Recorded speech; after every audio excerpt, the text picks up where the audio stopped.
guys, Pix here, bringing you another FUT Champions squad builder, and in goal we're going to have by far the greatest keeper that I have used on FIFA 17, Hugo Lloris, an absolute maniac in goal.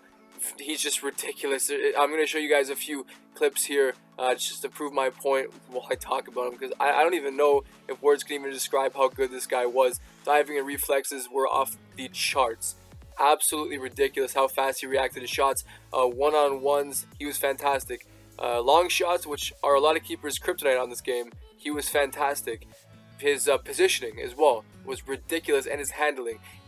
Easily one of the best parts about this card, because if he would parry the ball, he would always parry it into a position that was not advantageous for my opponent, so they would never score rebound shots on Lloris. He would always parry them, either out for a corner, for a throw-in, or he would catch them.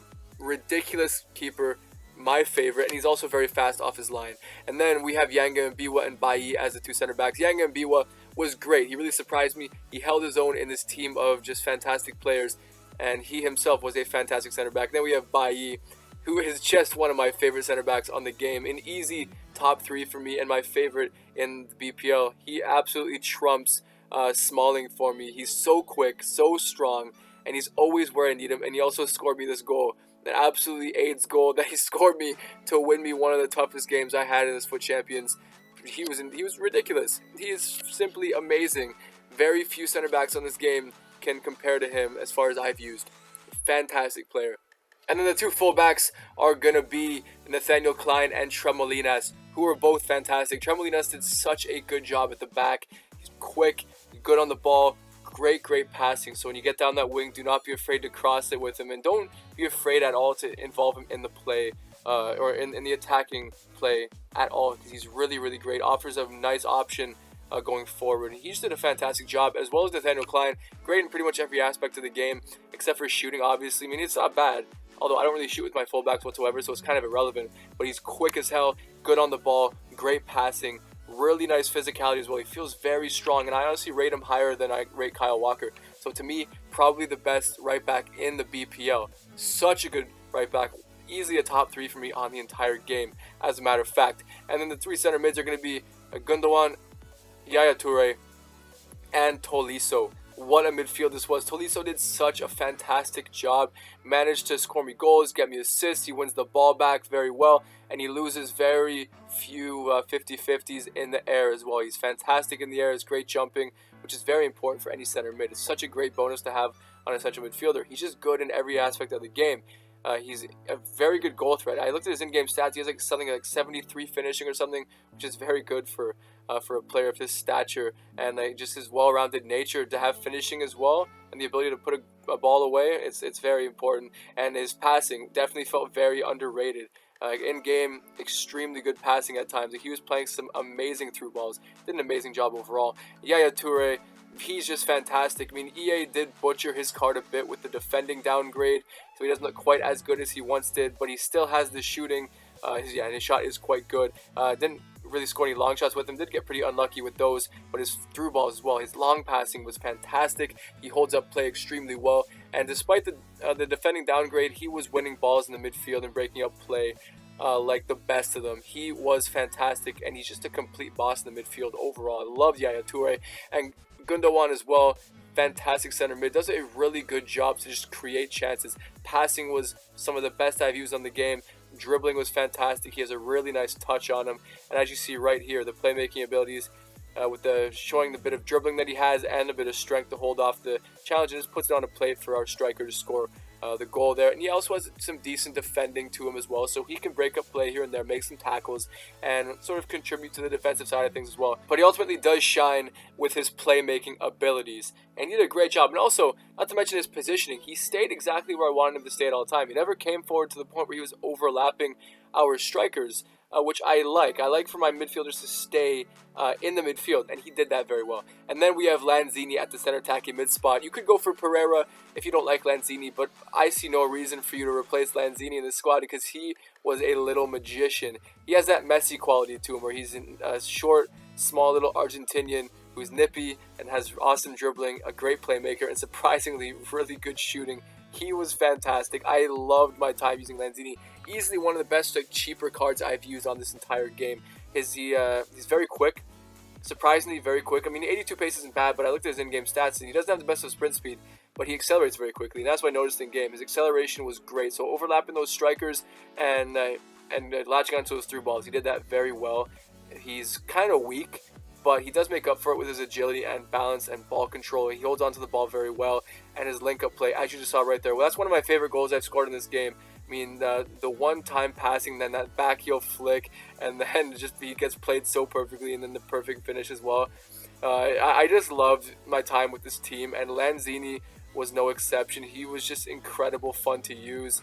He was like the biggest surprise of the team easily. I thought that he would be just there for chemistry to get the 2 strikers in the squad on full chem, but that was not the case whatsoever. He was the biggest surprise easily. One of like the biggest surprises that I've used on this game. Like, I did not have many expectations for him at all, but he absolutely exceeded them and then some. Ridiculous card. Had so much fun using him. He's a fantastic playmaker, and I can't believe how well he held his own in a team like this. Did such a great job. Cannot recommend him enough, especially for the price, man. Ridiculous card. And then the 2 strikers, we have Inform Icardi and Dybala. And Inform Icardi was a fantastic player. And this is kind of the perfect striking partnership. When you have your smaller, nippier, quicker, sort of more creative striker in Dybala, and then you have your just pure finisher in Icardi. But they sort of swapped roles a bit. I was expecting Dybala to be putting the balls through and setting up Icardi more, but it was more of Icardi holding up play and setting up Dybala. So Dybala ultimately did get more goals than Icardi, but that doesn't mean that Icardi didn't get a ton of goals, because he did, and he was such a good player. Not to mention he's very quick. He's a very, very quick striker. I mean, I believe it's 82 pace on card, but in game, he felt a lot quicker. I'd say he felt more around the 85, 86 range. A really, really fast card. And also he's strong with good balance as well, which is a kind of a rare combo to have on players. If a player is super strong, big and strong, he gives 84 strength, which is really good strength in my opinion. You don't really see players with that much strength and also have balance in the 80s as well. And it definitely makes up for his lack of aggression, because he has a really low aggression, but it didn't feel like it whatsoever, because he pushes back against challenges. He stays on his feet no matter what. I can't remember the last time I saw him get knocked over by a challenge. He stays on his feet extremely well. And his finishing, I mean, that's what you really buy him for. That's the selling point for Icardi, is his fantastic finishing. And he has fantastic finishing. Scores almost every chance you give him in the box. And he can also bang them from range as well. I believe you'll see an example of that right here, where he absolutely smashes it off the crossbar and in. He's just so good, man. Liked him a lot. And he also does have the heading attributes as well, like ridiculous jumping. I believe 99 jumping and really good heading accuracy as well. But this isn't really the formation to utilize that too much, so I can't really speak too much on that. But he does have it in the arsenal if you want to test that out. But overall, fantastic striker. Just as Dybala, just does what he does and just bangs one in. He is my favorite player on the game. I mean, there's just no disputing that. He is my favorite player in the game.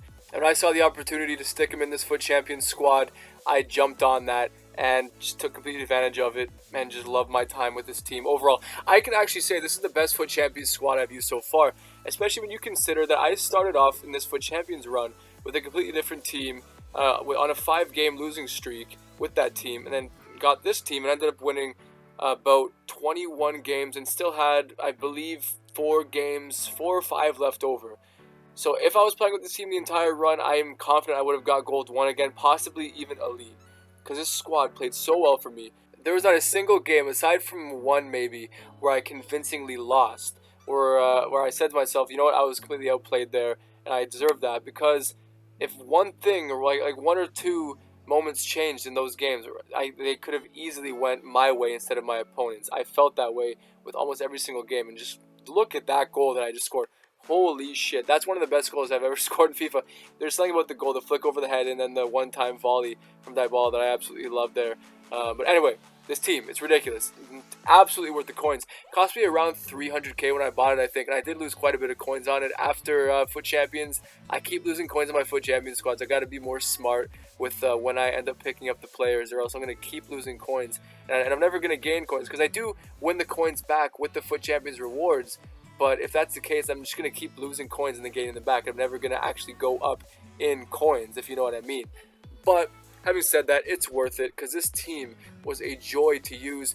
Cannot recommend it enough. It'll probably go for around 250k. I'll put the price in the title, the current price in the title, and you guys should definitely pick it up if you have the coins for it. And also let me know if you want to see more, maybe a cheaper FUT Champions squad builder, because I do splash the cash quite a bit on these FUT Champions videos. So let me know if you do want to see maybe a cheaper one, maybe one under 100k, under 50k, maybe around 10,000 coins if you want to see that. Let me know in the comments, and I will probably do that in one of the coming weekends. But I am trying to place in gold monthly so I can get some free inform cards. So I am trying to use the best teams I possibly can. But I will definitely consider doing a cheaper one in the future. But anyway guys, thank you for watching, and have a nice day.